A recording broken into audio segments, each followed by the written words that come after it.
Hello students.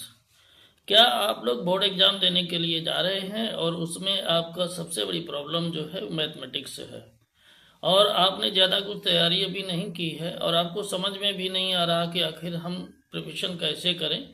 Pre board बिल्कुल आने वाला है लेकिन कुछ क्लियर नहीं हो रहा, तो आपको हम कुछ इसमें क्लू देंगे जिनके आधार पर अगर आप काम करेंगे तो ज़रूर आपका क्लियर हो जाएगा।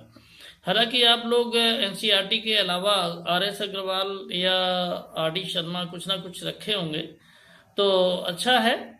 आप लोग सबसे पहले ये देखें, अगर मैथमेटिक्स में आपको ज़्यादा कुछ नहीं आ रहा तो कुछ चैप्टर मैथमेटिक्स में ऐसे हैं जो आप लोग क्लास 6 में भी पढ़े, 7th में भी पढ़े, 8 में, 9th में भी आपने पढ़ा है। जैसे उनमें से चैप्टर्स हैं आपका ज्योमेट्री है, ज्योमेट्री सेक्शन है। इसके बाद में आपने जैसे फैक्टराइजेशन से रिलेटेड इसमें आपका चैप्टर आता है, पॉलिनोमियल्स हैं, ठीक है ना। इसके बाद में लीनियर इक्वेशन से रिलेटेड आपका है ये। आप इसके साथ साथ आपने जो है मेंसुरेशन भी पढ़ा हुआ है, स्टैटिक्स भी पढ़ा हुआ है ना। मीन, मीडियन और मोड जो निकालते थे, प्रोबेबिलिटी भी आपने पढ़ा हुआ है।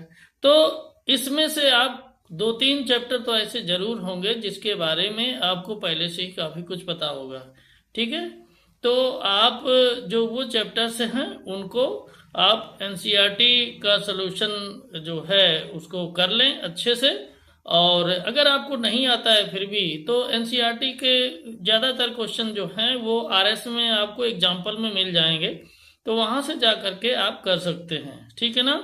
इसके अलावा जो आपका आर एस अग्रवाल में हर चैप्टर के लास्ट में एक एमसीक्यू वाला एक्सरसाइज दिया रहता है और उसका सलूशन भी उसमें दिया रहता है, उसको समझ करके आप कर लीजिएगा तो भी आपका काम अच्छे से हो जाएगा, ठीक है। बस आपको ध्यान इतना देना है कि पर डे आप नियम बना लीजिएगा कि पर डे आपको 30 से 40 क्वेश्चन सॉल्व करना है मैथमेटिक्स के। और तो 2-3-4 चैप्टर ऐसे हो जाएंगे, आप कर लेंगे तो इसमें आपका वही 20 नंबर तक का आपका काम हो जाएगा।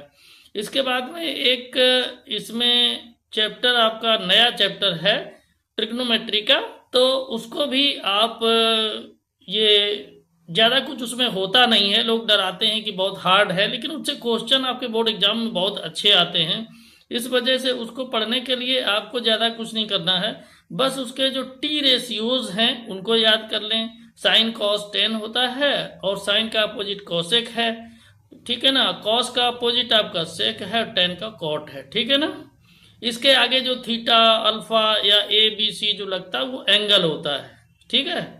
तो उससे रिलेटेड जो आपके क्वेश्चंस हैं आप कर सकते हैं। आप ये बिल्कुल दिमाग में ना रखें कि आखिर साइन कॉस टेन ये आया कहाँ से है। आप बस इतना ही ध्यान रखें कि ये टी रेशियोज हैं और इसी के हेल्प से हम इस पूरे चैप्टर को करते हैं, ठीक है। इससे रिलेटेड आपके फार्मूले कुछ बनते हैं बेसिक से, और इसमें पाइथागोरस थ्योरम का यूज बहुत किया जाता है, आप जानते होंगे। और ये पूरा का पूरा चैप्टर जो है वो राइट एंगल ट्रायंगल पर डिपेंड करता है, ठीक है ना। यानी जो भी इसमें फिगर बनेगा उसमें एक एंगल 90 डिग्री का जरूर होगा, ठीक है ना। पाइथागोरस थ्योरम आप जानते ही होंगे, hypotenuse square equal to altitude square plus base square, ठीक है ना।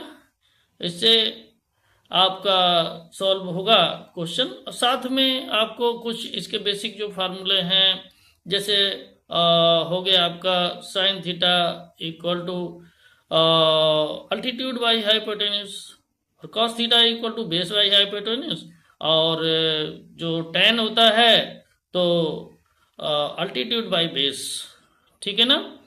अब अगर हम जाते हैं उसमें इनके जो उल्टे हैं, यानी कॉसेक और सेक और कॉट, तो जस्ट अपोजिट इनके हो जाएंगे। साइन का अपोजिट हमने बताया कॉसेक होता है, और कॉस का अपोजिट सेक और टेन का अपोजिट कॉट, ठीक है ना। तो इससे रिलेटेड जो फार्मूले हैं उनको याद करके आप अच्छे से कैलकुलेशन करेंगे, बढ़िया सा हो जाएगा, कोई प्रॉब्लम नहीं आएगी, ठीक है। तो आप इन चीज़ों को ध्यान रखें। और आगे एक चैप्टर इसका इसी का और है एप्लीकेशन के नाम से, उससे भी एक क्वेश्चन आपका आता है और अच्छे नंबर्स का आता है।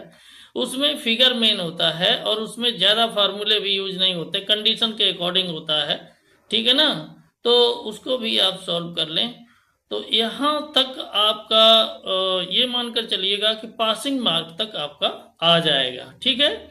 इसके बाद में आपका एक चैप्टर आता है कोऑर्डिनेट ज्योमेट्री। कोऑर्डिनेट ज्योमेट्री के बारे में आप लोगों ने 9th में पढ़ा होगा, बेसिक सा है।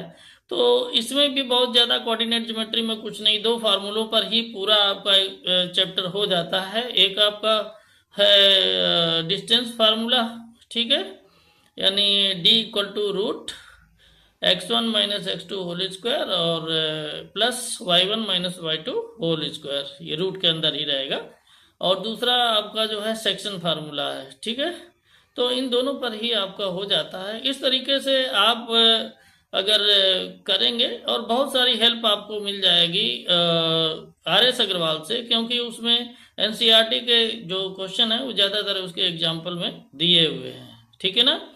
इसके बाद में एक चैप्टर आपको बहुत आसान आता है, जो है चैप्टर आपका इसमें स्टैटिक्स का। स्टैटिक्स में वही आप पढ़ते आए हैं 6, 7, 8, 9th में ही, मोड, मीन और मीडियन, उसी से रिलेटेड इसमें क्वेश्चन होते हैं, इसको भी आप कर सकते हैं। इसके बाद प्रोबेबिलिटी को आप कर लीजिएगा, 6, 7, 8, 9th में आपने उसको भी पढ़ा है।